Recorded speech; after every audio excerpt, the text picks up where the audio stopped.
جھوٹی انا کا بت ان ساری چیزوں کو ختم کر دیتا ہے۔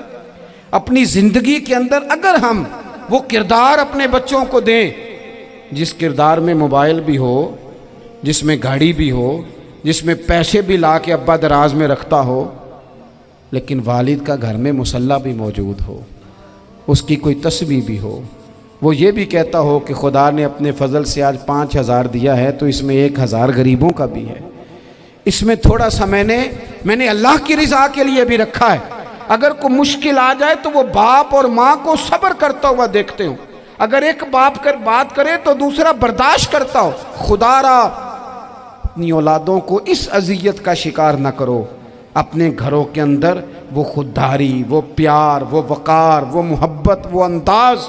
آپ تھکے ہوئے ہیں کوئی شک نہیں، آپ بہت سارے مسائل کا باہر شکار ہوں گے کوئی شک نہیں، لیکن آپ باہر سے تھک کے آئے ہیں، اور اگر آپ باہر اپنی فیکٹری کے مالک ہیں اور دفتر کے بڑے ہیں تو گھر میں بھی تو آپ بڑے ہیں نا، آپ کی ماں بھی تو انتظار کر رہی ہے، اس نے بھی تو دکھڑا سنانا ہے نا آپ کو۔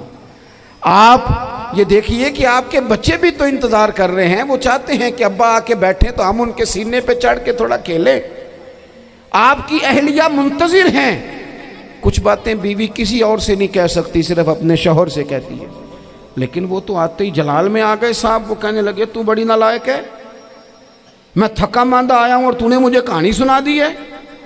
وہ اس خاتون سے شدت کے ساتھ پیش آنے لگے۔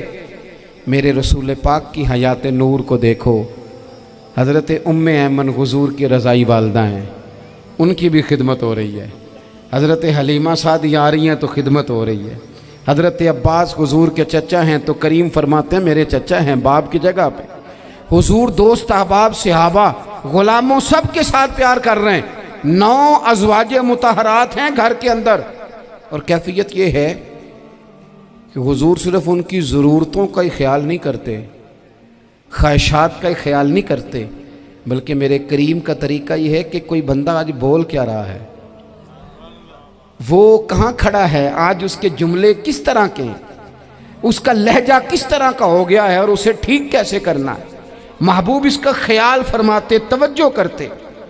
میں کہتا ہوں کہ ہم سب کو شوق آیا ہے آرام کرنے کا۔ میں صبح 11 بجے سے پہلے اپنے گھر سے نکل آیا تھا، اور یہ وقت آ گیا ہے اور رات کو خدا جانے کس وقت گھر پہنچنا ہے۔ کئی دفعہ کیفیت یہ ہوتی ہے کہ گاڑی سے اترتے ہیں تو پھر دل کرتا ہے کہ کوئی اٹھا کے چلائے نہ کبھی، اس کے باوجود بہت سارے لوگ ناراض رہتے ہیں کہ ہم سے مل کے نہیں گئے، فوٹو نہیں کھنچوا کے گئے، فلانی جگہ چائے نہیں پی کے گئے۔ یہ تسلسل ہے، لیکن میں جتنا مرضی تھکا ماندہ گھر جاؤں گا نا، کبھی ایسا نہیں ہوا کہ میں گھر جاؤں تو بڑی ٹینشن میں جاؤں۔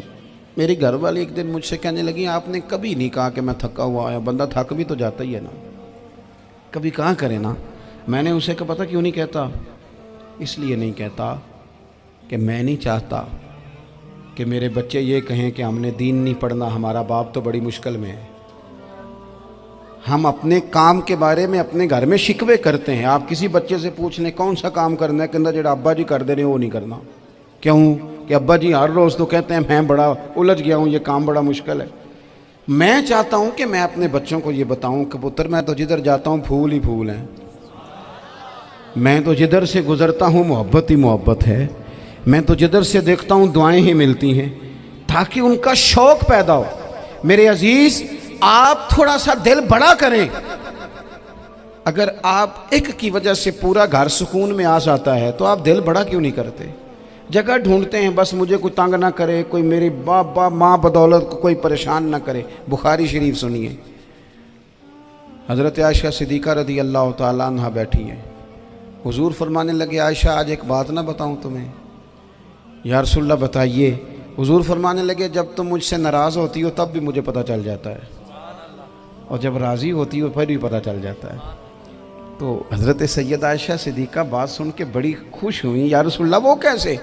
حضور فرمانے لگے کبھی کبھی تم قسم اٹھاتی ہو۔ یا رسول اللہ ہاں۔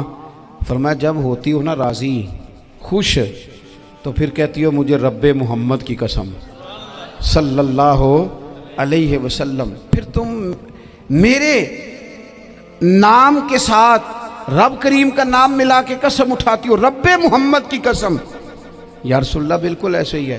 اور فرمایا جب تمہارے دل میں کوئی بات ہوتی ہے نا تو پھر تم کہتی ہو مجھے رب ابراہیم علیہ السلام کی قسم، پھر تم رب محمد نہیں کہتی۔ یہ بخاری مسلم میں موجود ہے۔ حضرت عائشہ صدیقہ نے تو بات سنی تو کھل گئی طبیعت، کہنے لگی کریم صدقے جاؤں، یہاں تک خیال فرماتے ہو؟ کس کے جملے کہاں پہنچ گئے، یہاں تک خیال ہے؟ فرمایا مجھے پتہ چل جاتا ہے کہ تمہاری کیفیت کیا ہے، کہاں کھڑی ہو۔ اور بھئی ہم تو اپنی ماں کا بھی خیال نہیں رکھتے۔